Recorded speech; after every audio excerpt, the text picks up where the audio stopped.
Hi, Mackenzie. Thanks for sending your work. This makes it really helpful. So what's going on here is you have, you're not using quite the correct formula for the data that you're being given here, because all of this data is group data. So if you take them from the frequency table that you're given, then when you're working out your mean, you actually have two responses that are 66, and then 5 responses that are 67, and 10 that are 68, and so on. I won't write them all out, but ...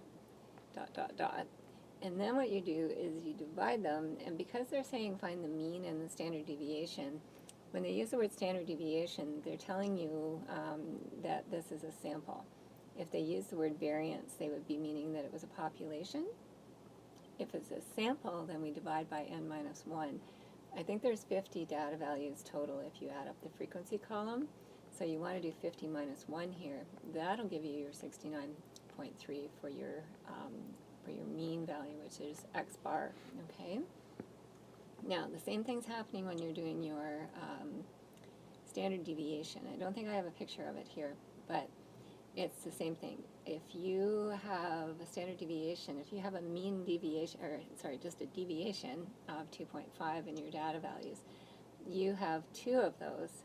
So I think you did that correctly. If I'm just looking at what you've got here is,